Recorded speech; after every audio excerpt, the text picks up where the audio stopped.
Tupaze sauti yetu mwambie Bwana wastahili. Mwadhimishe Bwana, leta kupiga makofi, piga makofi.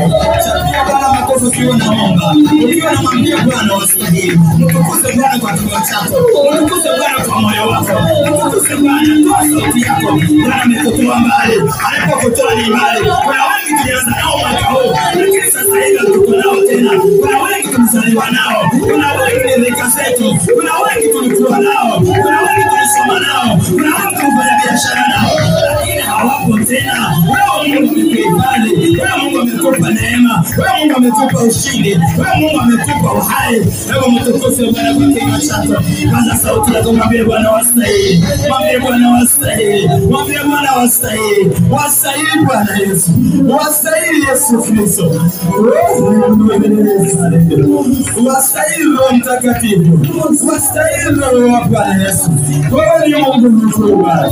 Wewe ni Roho wa Bwana Yesu. Unastahili katika maisha yetu Bwana.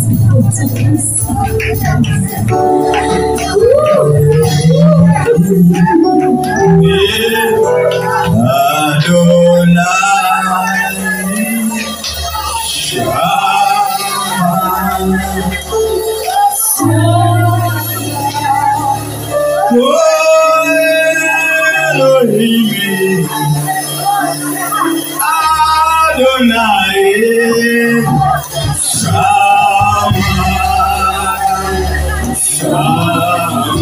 Elohim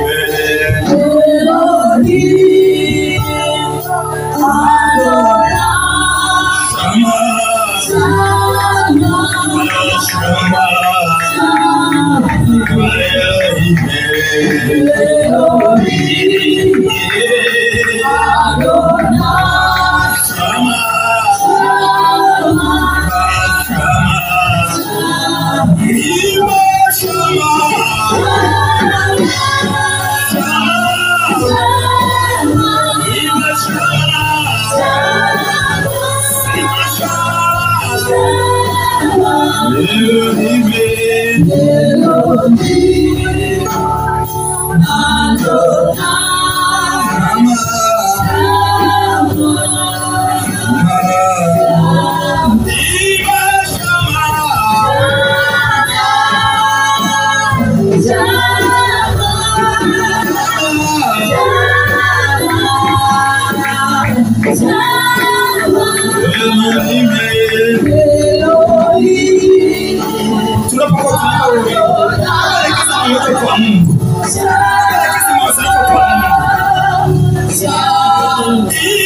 tunakwenda kuketi hapa kwa dakika chache.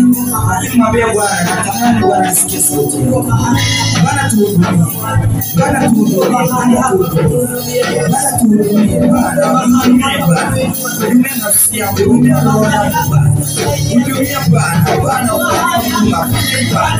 Fanya ibada katika roho wangu. Tunakutegemea sote. Tunakutegemea sote kila mmoja. Yuko chini ya Bwana. Yesu yuko katika nyumba hizi. Yesu yuko katika nyumba ya Bwana. Tunahitaji Mungu hapa.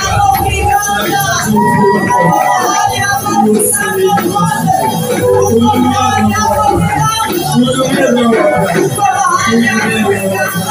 Hudumia Mungu hapa. yule Baba. Hurumia Yesu. Tunalibariki jina lako Bwana. Wewe ni Mungu mkuu. Wewe ni Mungu mwenye nguvu. Asante Yesu. Hebu mshangilie Bwana Yesu. Haleluya, haleluya. Haleluya, haleluya.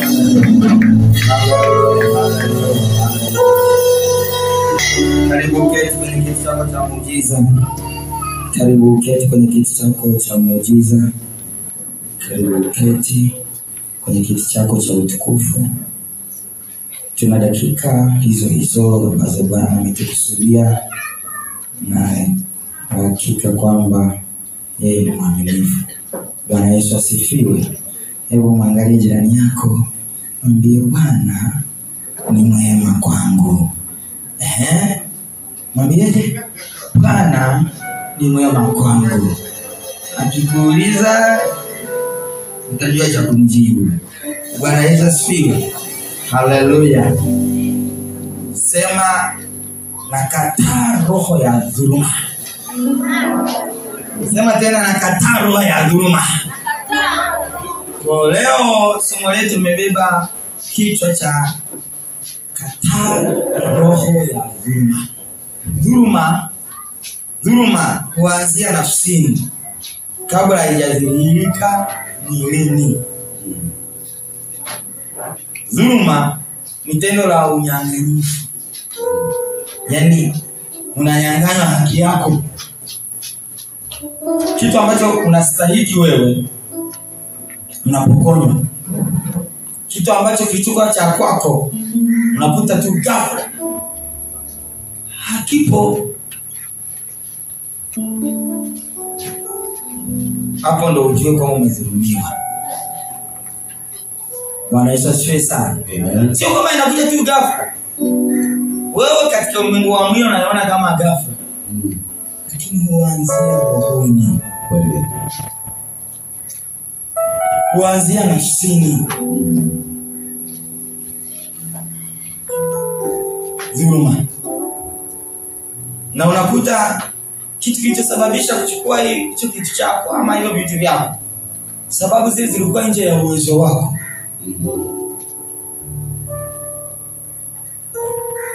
Kivuka na kuwa umedhulumiwa. Dhuluma ni pacha yake maonezi. Hivi neno la Mungu linasema Yesu alikuja pale. Matendo ya Mitume sura ya 10:38. Matendo ya Mitume sura ya 10:38. Nitaomba mtu mmoja atakuwa ananisomea ili kuokoa muda. Matendo ya Mitume sura ya 10:38. Matendo ya Mitume sura ya 10:38. 38. Nitasoma ndio kama ilivyoandikwa. Ndio.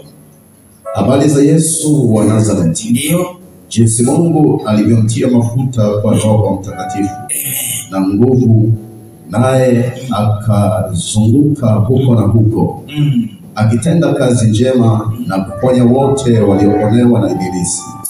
Kwa maana Mungu alikuwa pamoja naye. Akitenda kazi njema na kuponya wote, kuokoa wote waliokuwa katika maonezi ya nani? Ya ibilisi. Dhuluma. Ibilisi hapendi ufanikiwe. Kweli. Kila mtu aliyezaliwa kwamba yeye atakuwa maskini. Hakuna mtu aliyezaliwa kwamba yeye ana hatima ya kuwa anaumwa kila siku zote, hapana. Kweli. Tumeumbiwa kwa vitu vilivyo complete. Tumeumbiwa kwa vitu vilivyo kamilika. Kweli. Iweni wakamilifu kama vile Baba yenu alivyomkamilifu. Haya yote tunayokutana nayo katika maisha ni dhuluma. Kweli. Unadhulumiwa uchumi wako. Kweli.